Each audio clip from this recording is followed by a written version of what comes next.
Sebanyak 4.173 siswa dari 28 sekolah SMA atau SMK baik negeri maupun swasta mengikuti ujian nasional berbasis komputer di Buleleng. Para siswa antusias mengikuti ujian tersebut tanpa terkendala permasalahan yang berarti.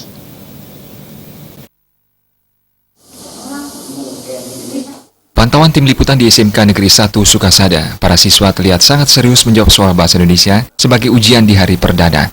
Pihak sekolah sudah mempersiapkan ujian ini dari sebulan yang lalu, baik dari fasilitas maupun perangkatnya. Kepala Sekolah SMK Negeri 1 Sukasada, Made Darwis mengungkapkan, pelaksanaan ujian kali ini semua berjalan dengan normal, baik dari segi kekuatan listrik maupun internetnya. Bahkan, 6 teknisi sudah disiagakan untuk menghindari hal-hal yang tidak diinginkan.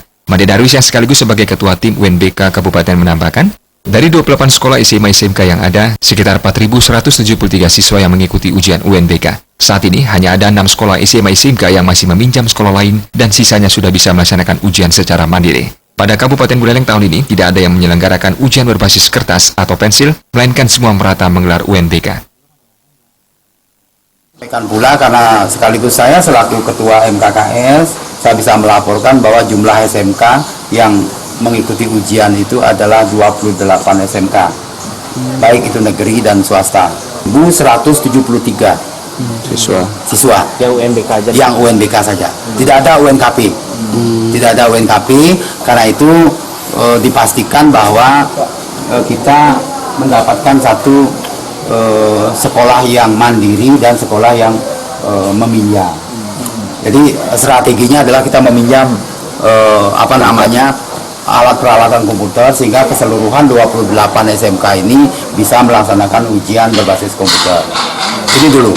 Terus yang kedua, dari 28 itu ada 22 sekolah yang mandiri. Artinya mandiri ini adalah tidak meminjam kemana-mana. Mereka sudah memenuhi syarat standar punya komputer cukup. Sementara itu, salah satu siswa mengaku deg-degan mengikuti ujian untuk pertama kalinya. Para siswa mengeluhkan soal-soal yang diujikan masih dikategorikan sulit. Meski demikian, para siswa tidak menemukan kendala yang berarti. Ikut UNBK ini yang pertama deg-degan yang pasti, kemudian ya soal-soalnya lumayan sulit sih, tapi mau nggak mau kan kita harus jawab sebagai siswa kelas 3 dan mudah-mudahan nilainya bagus. Ada masalah nggak, Bu? Sedikit ada masalah di soal-soalnya, tapi mudah-mudahan itu benar sih kalau dijawab. Nggak bisa nyontek ya? Nggak bisa, karena soal-soal yang ada itu beda sama soal-soal di tempat siswa-siswa lain. Khusus untuk di SMK Negeri 1 Sukasada sendiri, ujian kali ini dibagi menjadi 3 shift dengan jumlah siswa sebanyak 198 orang. Sebanyak 80 komputer lebih disediakan dalam ujian kali ini yang menggunakan 4 ruangan serta dilengkapi mesin genset. Komang Yuda, Bali TV.